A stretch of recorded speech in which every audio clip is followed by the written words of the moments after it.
Hey guys, welcome back here to Indoor-Mania here in Parkitect. Today I'm just going to go in and actually finish up in this little adventure jungle area that I've got going on, and then I'm going to move on from that and start a few other little bits today. So stick around to see what I've got up to. I am going to start probably the biggest major coaster of this park today. But that will be later on. For now, I'm just going to go in, finish up the last few custom supports here for the spinning wild mouse type coaster. And I've really tried to utilize as much space, I've tried not to take up too much space with this coaster, really kind of keep the supports minimal, have a quite small station and everything really compact, to allow there to be some more rides in the area. And just as like a little finale for the ride, I'm doing like this little rock valley, which will just kind of, the car will sweep through the rocks there and up into the brake run before the station. So I'm just going to do that now. I just wanted to add a little bit more theming to the coaster, just as there wasn't that much really going on. I like how it interacts with the whole area, with the pathwork, etc. I think it's really important for rides to have interaction with other areas of the area that it's in, because I feel like it's really creates a good immersion for the guests. I don't know if that really shows up on stats in this game, but it's just something I like to do, whether it applies to the game or not.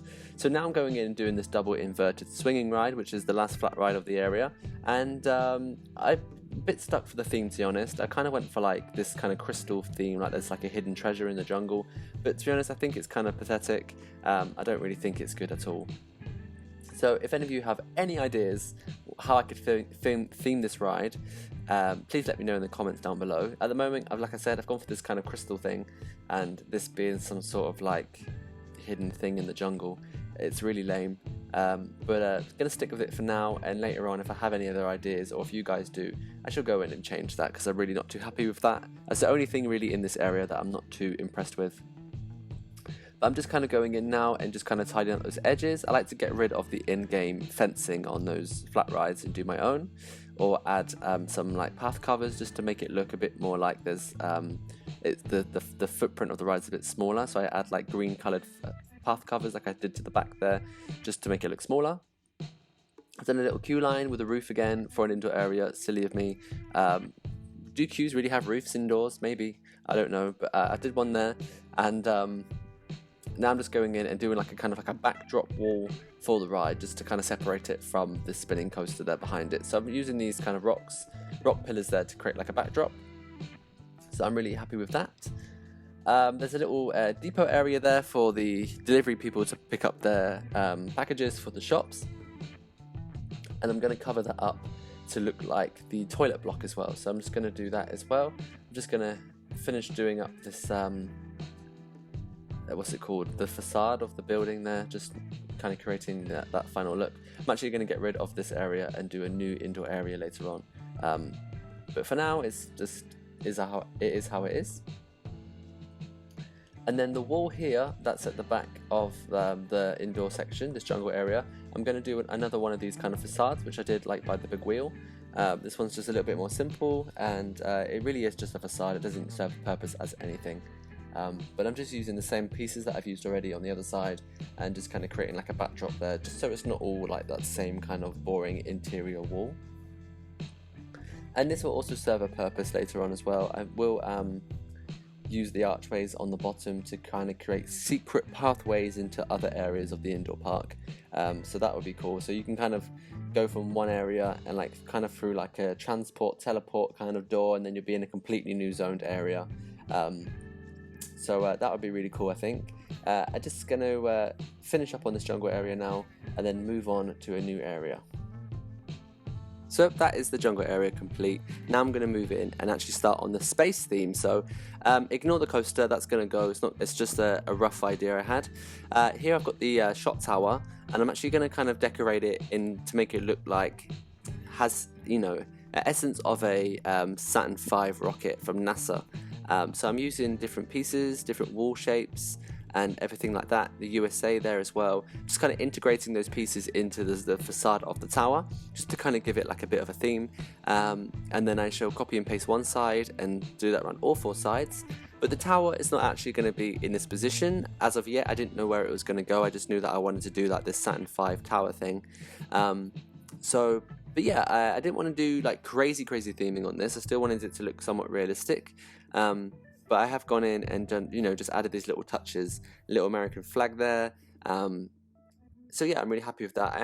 I will move it, like I said, and I want to create like a tower on the sort of where the roof would be for the indoor area, so that it could be quite a tall tower, and it will poke through the roof of the building. And this is the main coaster of this park, I would say. This is a MACK hyper coaster. I've not really done like a MACK style coaster before. I normally stick to B&M or Intamin, so a MACK one was cool. The layout will change. What you're seeing right now is not what it will be. I will add in a non-inverting loop, but I'll do that later on in this video. But for now, I'm just going to get like the basic kind of layout down. So MACK hypercoasters, there's a couple out there, and they tend to have big kind of airtime hills that kind of bank as well to the side, so they have a bit of sideways airtime. They often like have a couple inversions, maybe like a 0G roll in there or something. And so I'm just gonna try and create what I think a MACK hypercoaster is, represent what I think a MACK coaster is. And yeah, the theme of this, I've gone for red, so I'm thinking Mars, and I'm going to put those MACK trains on it, which I've downloaded from the Steam Workshop, make those nice and gold, like Mars rovers. And yeah, I'm going to kind of have the lift hill coming out of the roof of this indoor section, and this being kind of like the main kind of eyesight of the park. If you were to drive in from a distance, you'd see this coaster. MACK coasters have very minimal supports on the lift hill, so I'm going to create like this what do you call it, like a steel box kind of support thing underneath the lift hill using pieces from the architect toolbox, and then I shall copy and paste that with some catwalks etc up the lift hill, add a couple of supports onto it, and it really will look like a MACK coaster once I've done that, because I did a bit of research, I looked on Google etc like I always do, and kind of looked for like the key things that make a coaster look like that kind of brand. So in this instance, a MACK, which is a German coaster manufacturer company, and they're actually a family-owned company who own Europa Park. So there's a little fact for you there. And actually, at the time, the MACK family wanted to build a hypercoaster in their park, Europa Park. But at the time that they built one, they didn't actually have one that they made. So they went for a B&M, which is kind of a bit different for that park, because most of the rides there are MACK. Obviously they have a GCI wooden coaster, but they have the MACK Blue Fire, the launch coaster, and they have the MACK coaster, the MACK Super Splash, they have a MACK inverted duck ride, MACK powered coaster, MACK bobsleigh. So they really have a lot of MACK rides there, obviously, because they are the owners, but their hypercoaster is B&M. But if they were to build a hypercoaster now, it would be probably one of these MACK ones. A few that I can think of are the DC Rivals coaster. There's one called Flash out there as well, which is kind of where I got the colour scheme for this from. I wanted it to be not too yellow, a bit more golden, but it wasn't showing up so well. So the supports are yellow, and the red, obviously the dark red, to represent kind of Mars. And I want the indoor space area to be kind of like not too sci-fi fantasy, but more kind of like representing different aspects of NASA and Mars and the moon projects, that kind of thing. So that's kind of what I'm going to play with. I'm just going to do a couple supports here for this coaster, but not all of them. I will do that later on, because I find doing support work quite tedious, so I kind of do sections at a time and go away, do other things and come back to it. I actually did some supports, and then since then I actually built with Astrotron, I built the Pirate Cove area. Then after I finished the Pirate Cove area, I actually went back in and finished the supports for this. But right now I'm doing the non-inverted loop, and actually really hard to do in this game, because there really isn't the right pieces to do it. I feel like the transition on top of the loop is too sharp, but I did it the best I could, and it just means now, because that's kind of shifted over a little bit, I just need to edit the rest of the track. But that's all for today really. I'm just going to show you the coaster at the end, quickly running around, just so you get an idea, but I will come back and finish up this and the rest of the area in the next couple episodes. But thank you for watching, it's really been a pleasure, and give me a thumbs up if you've enjoyed this video, and stick around, put that bell icon on for more videos from me, and I'll see you next time. Bye!